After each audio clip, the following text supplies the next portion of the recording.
Magandang hapon po. Ito po ang latest update natin ngayong araw, June 6, 2026. Nakalabas na nga ng ating Philippine Area of Responsibility si Bagyong Esther. At yung ating southwest monsoon naman o yung habagat ay patuloy nga po yan nakakaapekto sa western section ng ating bansa. At may mga kalat-kalat din na pag-ulan sa ilang bahagi ng Visayas at ganun din po sa parte ng Mindanao. Asahan pa rin po natin dahil nga sa southwest monsoon, mataas ang mga posibilidad ng pag-ulan lalong-lalo po sa parte ng gabi. Dumako nga po tayo sa ating rain map accumulation kung saan nga yung mga matataas ang tsansa ng mga biglaang pagbuhos ng pag-ulan. Dito nga sa ating rain map accumulation, mapapansin nga po natin in the next 12 hours, expected nga po natin mataas pa rin ang tsansa ng mga biglaang pagbuhos ng pag-ulan sa western section ng Luzon, Central Luzon including Metro Manila at may kalat-kalat na pag-ulan sa parte ng Visayas at ilang bahagi ng Mindanao.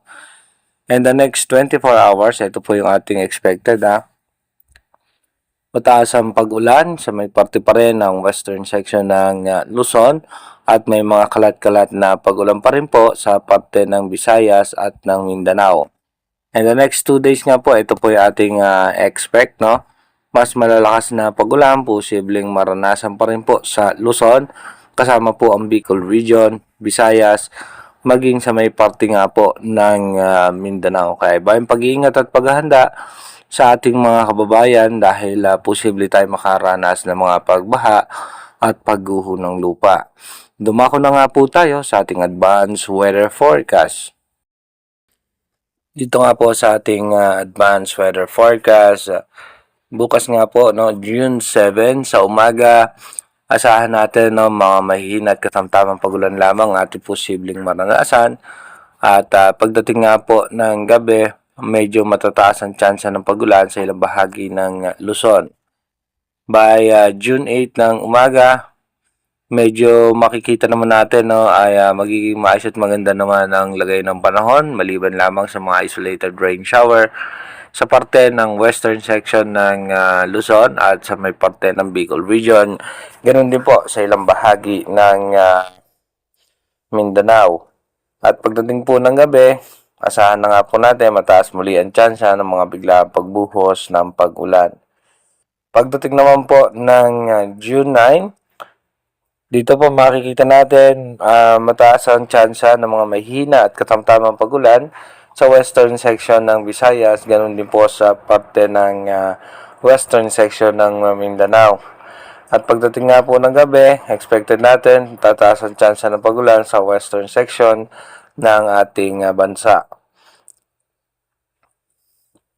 By June 10, ito po no, by June 10, expected na po natin may mga pag-ulan sa western section ng Visayas at ng Mindanao sa umaga. At pagdating po sa gabi, mataas ang tsansa ng pag-ulan sa Palawan at western section ng Luzon. By June 11 ng umaga, mataas ang tsansa ng pag-ulan sa parte ng Visayas at northern portion ng Mindanao. At pagdating naman po ng gabi, mataas naman ang tsansa ng pag-ulan sa may parte ng extreme northern Luzon. By June 12, expected natin sa umaga, may mga tsansa ng pag-ulan sa eastern section ng Visayas at Mindanao at meron tayong posibleng low pressure area sa parte ng Taiwan. Pagdating naman po ng gabi ng June 12, ito po asahan natin na mataas ang tsansa ng pag-ulan sa halos buong bansa dahil nga po sa paglakas pa nitong southwest monsoon at napapalakasin pa nitong posibleng low pressure area.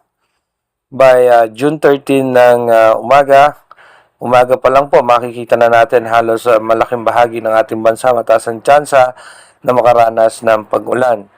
Pagdating naman po ng gabi ng June 13, expected na nga po natin tuloy-tuloy po yung mga pag-ulan. By June 14, ito po yung ating possible scenario. Mataas ang tsansa ng pag-ulan sa umaga sa may Bicol Region, Central Luzon at maging Metro Manila.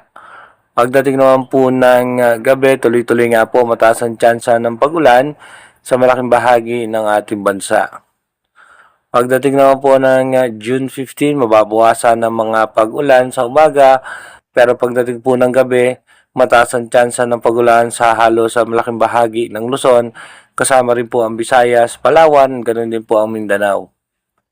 By June 16 ng umaga, mataas ang tsansa ng pag-ulan sa Bicol Region, dito po sa may Mindoro Provinces, kasama po ang Metro Manila at ang Mindanao.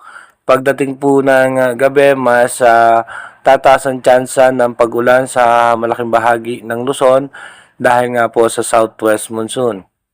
Pagdating naman po ng June 17, sa umaga pa lang may mga pag-ulan na at pagdating po sa gabi, tuloy-tuloy nga po na makakaranas po tayo ng mga biglaang pagbuhos ng pag-ulan, lalong-lalo na po sa western section ng Luzon. Pagdating naman po ng June 18 ng umaga, mababawasan yung mga pag-ulan.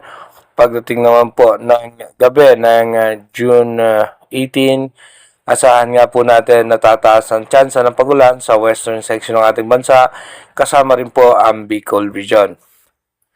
By June 19 ng morning, asahan natin mataas ang tsansa ng pag-ulan sa may western section ng Visayas, western section ng Bicol, kasama po ang Mindoro Provinces. Pagdating po ng hapon, makikita natin magkakaroon tayong possible low pressure area sa eastern section ng Mindanao. Inulit ko po, yung ating advanced weather forecast is possible scenario pa lamang po yan. Malaki pa rin ang tsansa na magbago po lahat yan.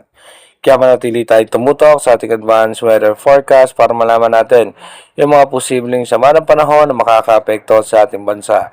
Mag-iingat po tayo palagi. God bless po sa ating lahat.